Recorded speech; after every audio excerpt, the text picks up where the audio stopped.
महाभारत में कर्ण ने श्री कृष्ण से पूछा, मेरी माँ ने मुझे जन्मते ही त्याग दिया, क्या ये मेरा अपराध था कि मेरा जन्म एक अवैध बच्चे के रूप में हुआ? द्रोणाचार्य ने मुझे शिक्षा देने से मना कर दिया क्योंकि वो मुझे क्षत्रिय नहीं मानते थे, क्या ये मेरा कसूर था?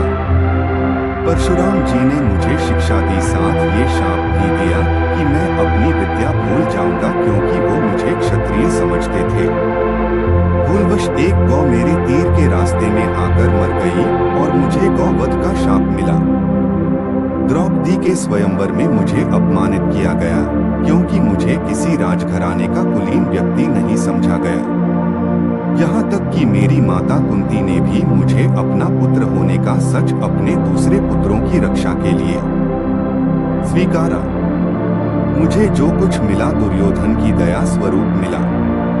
तो क्या ये गलत है कि मैं दुर्योधन के प्रति अपनी वफादारी रखता हूँ? श्री कृष्ण मंद मंद मुस्कुराते हुए बोले, कर्ण, मेरा जन्म जेल में हुआ था।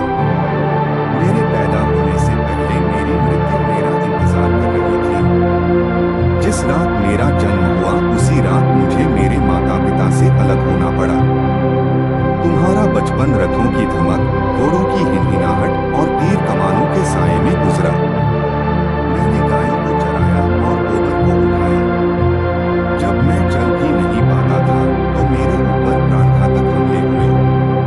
कोई सेना नहीं, कोई शिक्षा नहीं, कोई गुरुकुल नहीं, कोई महल नहीं, मेरे मामा ने मुझे अपना सबसे बड़ा शत्रु समझा। जब तुम सब अपनी वीरता के लिए अपने गुरु व समाज से प्रशंसा पाते थे, उस समय मेरे पास शिक्षा भी नहीं थी। बड़े होने पर मुझे ऋषि सांदीपनी के आश्रम में जाने का अवसर मिला। तुम्हें अपनी पसंद की लड़की से विवाह का अवसर मिला, मुझे तो वो भी नहीं मिली जो मेरी आत्मा में बसती थी। मुझे बहुत से विवाह राजनैतिक कारणों से या उन स्त्रियों से करने पड़े जिन्हें मैंने राक्षसों से छुड़ाया था। जरासंध के प्रकोप के कारण मुझे अपने परिवार को यमुना से ले जाकर सुदूर प्रांत में समुद्र के किनारे बसाना पड़ा। उन्होंने मुझे कायर कहा, यदि दुर्योधन युद्ध जीत जाता तो विजय का श्रेय तुम्हें ही मिलता, धर्मराज के युद्ध जीतने का श्रेय अर्जुन को मिलता।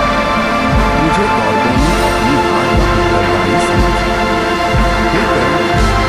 किसी का भी जीवन चुनौतियों से रहित नहीं है। सबके जीवन में सब कुछ ठीक नहीं होता।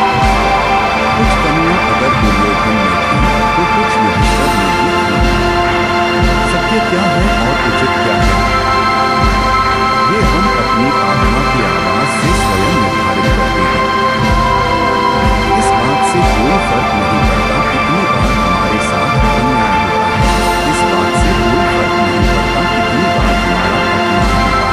इस बात से कोई फर्क नहीं पड़ता कितनी बार हमारे अधिकारों का हनन होता है। फर्क सिर्फ इस बात से पड़ता है कि हम उन सब का सामना किस प्रकार करते हैं। दोस्तों, ऐसे ही रोचक प्रेरणादायक कथा सुनने के लिए सब्सक्राइब करें।